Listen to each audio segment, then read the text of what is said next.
আমাদের জীবনে জানা অজানা কত গুনাহিত হয়ে যায়। মাঝে মাঝে মনে হয় আল্লাহ কি আমাকে ক্ষমা করবেন? আপনার জীবনেও যদি কখনো এরকম ভয় বা হতাশা আসে, তাহলে আজকের ভিডিওটি সম্পূর্ণ আপনার জন্য। কারণ তাওবা করার এমন একটি মাধ্যম রয়েছে যা আমাদের অনেকেরই অজানা। সম্মানিত সুধী, পাপ যত বড়ই হোক, হতাশ হওয়া যাবে না। কারণ আল্লাহ পাক রব্বুল আলামিন গফুর রহিম, গফফার, অত্যন্ত ক্ষমাশীল।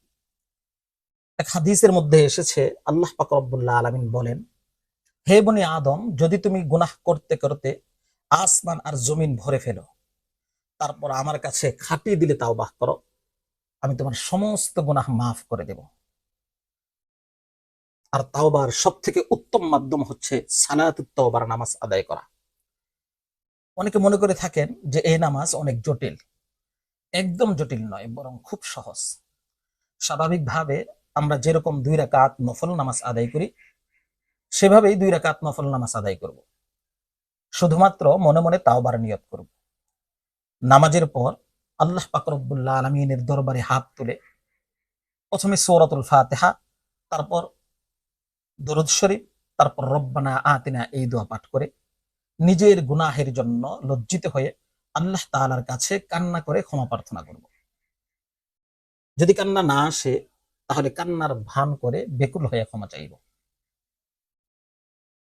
একটা কথা খুব ভালো করে মনে রাখবেন, তাওবা মানে এটা নয় যে এখন তাওবাহ করলাম, পরবর্তীতে সুযোগ বুঝে আবার সেই গুনাহ করব।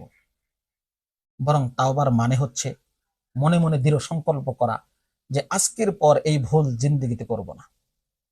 সম্মানিত সুধী, দুনিয়াবী আদালতে কোনো অপরাধী নিরপরাধ প্রমাণিত হলে সরকারি নথিপত্রে তার নাম রয়ে যায়, কিন্তু আল্লাহ তাআলার তাওবার বিধান ভিন্ন রকম।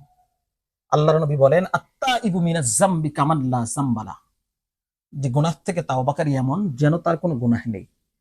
আপনি যদি খাঁটি দিলে তাওবাহ করেন, আল্লাহ পাক রব্বুল আলামিন আপনার গুনাহ আপনার আমল নামার থেকে মুছে দিবেন। ফেরেশতাদের স্মৃতির থেকে সেই গুনাহ মুছে দিবেন, এবং কিয়ামতের ময়দানে সেই গুনার জন্য আপনার লজ্জিত হতে হবে না। তাই আসুন আমরা আমাদের কৃত ভুল এবং গুনাহের জন্য খাঁটি দিলে আল্লাহ পাক রব্বুল আলামিনের দরবারে তাওবা করি। ভিডিওটি ভালো লাগলে অবশ্যই শেয়ার করে অন্যদের দেখার সুযোগ করে দিবেন।